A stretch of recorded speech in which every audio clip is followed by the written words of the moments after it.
So that's it? What, we some kind of Suicide Squad? James Gunn's The Suicide Squad is finally hitting theaters and HBO Max. It's the sort of sequel slash reboot to David Ayer's Suicide Squad from 2016. That movie was met with some pretty negative reviews from critics and audiences alike, so Warner Brothers brought in James Gunn to do whatever he wanted with this franchise. James Gunn's version of this movie features faces old and new. If you don't want to revisit David Ayer's Suicide Squad, a decent life choice, or if you don't have time to revisit Harley Quinn's Birds of Prey movie, well then this video has got you covered. This is everything you need to know from Suicide Squad 2016 and Birds of Prey before watching James Gunn's The Suicide Squad. So after Superman's death in Batman v Superman, intelligence officer Amanda Waller of Argus has the idea for Task Force X, a team of criminals and supervillains who would be forced to fill the crime-fighting void.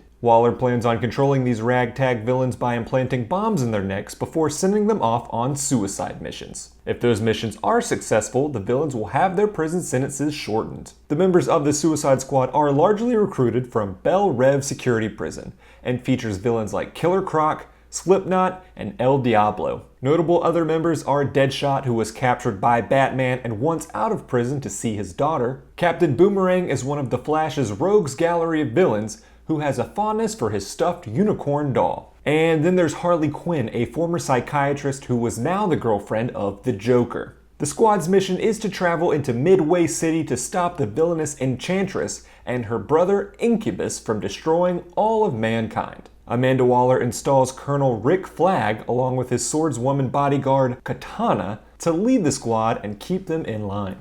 Rick Flag also happens to be in love with Dr. June Moon, whom the Enchantress is possessing. And so Task Force X, aka the Suicide Squad, venture into the city to save mankind or die trying. Or die trying to escape, as Slipknot does almost immediately. Throughout the course of Suicide Squad, the team kinda sorta bonds as they make their way closer and closer to the Enchantress. Eventually, El Diablo sacrifices himself to kill Incubus, and Harley Quinn manages to cut out the heart of Enchantress, which Rick Flag crushes, freeing June from the possession.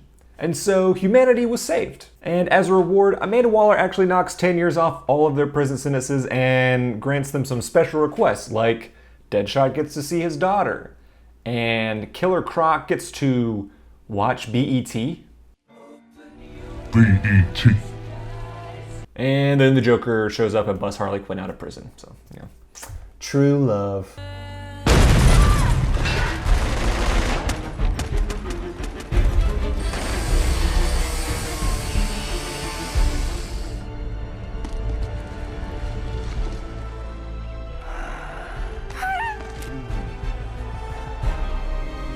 Let's go home. And that's everything that happened that you need to know about in David Ayer's Suicide Squad. But that's not the end of the story for Harley Quinn, as seen in last year's Birds of Prey. The Joker breaks up with Harley, and you could say she's a little bitter about it. Now that she's not under Joker's protection, there's a whole lot of bad people in Gotham City that want revenge for all of the ways that Harley has wronged them. Harley ends up teaming up with Black Canary, Huntress, Renee Montoya, and a young pickpocket named Cassandra Cain to take down a gang leader named Roman Sionis. After killing Roman and making a name of their own in Gotham City, Black Canary, Huntress, and Renee Montoya form a vigilante team known as the Birds of Prey. And Harley takes Cassandra under her wings to form Harley Quinn and Associates, a contract mercenary team offering their services to the highest bidder. And that's where all the members of the Suicide Squad were last we saw them. What's going to happen to returning members of the squad like Captain Boomerang, Rick Flag, and Harley Quinn? Well, we gotta watch the movie to find out. What we do know is that Warner Brothers gave James Gunn free reign to do whatever he wanted with this franchise, so there's no restrictions on types of content or even character deaths. And based on early word, there's going to be a lot of blood and death. Let me know what you're most looking forward to seeing in the new Suicide Squad movie in the comments below. And if you want to help this channel out, make sure you give this video a like and subscribe, turn on the bell notifications, do all that jazz. It really helps out, makes a difference, and it allows me to keep bringing content like this to you in the future. And that does it for this video, but I will see you in the next one.